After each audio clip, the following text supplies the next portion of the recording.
Meron pong isang lalaki, galing po siya sa Maynila, at siya po ay umuwi sa kanilang probinsya. Sapagkat sa matagal na panahon, doon po siya nag-aaral, nakapagtayo ng negosyo, at siya yung umuwi sa kanilang probinsya. Then nakita niya yung kanyang kababata, na habang siya ay pumunta ron, nakausap niya yung kanyang kababata, at yung kanyang kababata ay medyo ang kalagayan ay, sabihin nating hindi maganda, no?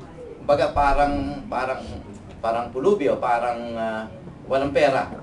So, ang ginawa niya, sa kanyang pakikipag-usap, konting pakikipag-usap, ang ginawa niya, bumunot siya ng pera sa kanyang wallet, 1, 2, 3, 4, 5, binigyan niya 500. So, isa ka na dyan, ha? Okay? So, siya po ay bumalik sa Manila, at pagkatapos niyang bumalik sa Maynila, after another year, bumalik na naman siya sa kanilang probinsya. Then, as usual, nakita na naman niya itong kanyang kaibigan, yung kanyang kababata. Okay? And as usual, itong kababata niya nakakita na naman ng pagkakataon para, alam niyo na, magdilihensya. Alright? So, ginawa niya, lumapit siya doon, at kanyang paglapit doon sa kanyang kaibigan na yun na kahit pa paano, may kaya na sa Manila, ang ginawa niya, kumusta na? So, alam niya, ang ginawa ngayon, konting salita ulit, ginawa ng kaibigan niyang galing sa Manila ay dumukot na uli ng pera sa kanyang wallet at binigay sa kanya at nakita niya 100. Okay? Tapos sabi niya gano'n, 100? Sabi niya gano'n. Oo, sabi gano'n ng kanyang kaibigan. Pasensya ka na kasi nakapag-asawa na ako at buntis yung misis ko.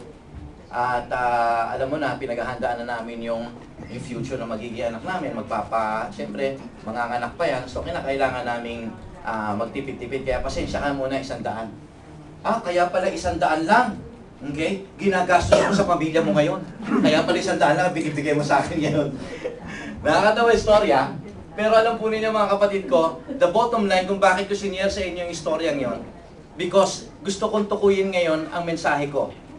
Ito yung pagiging kawalan ng utang na loob. In other words, ingratitude. Okay? Minsan may mga bagay na binigay sa atin, di ba?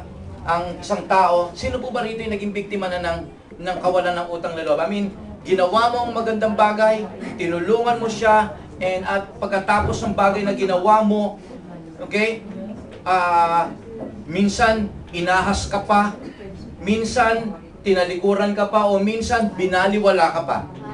Sino na po nagigano, okay? So, one or another, bawat isa sa atin ay nakaranas po ng tinatawag na ingratitude. Kaya po, ngayong hapon na ito, pinamagatan ko po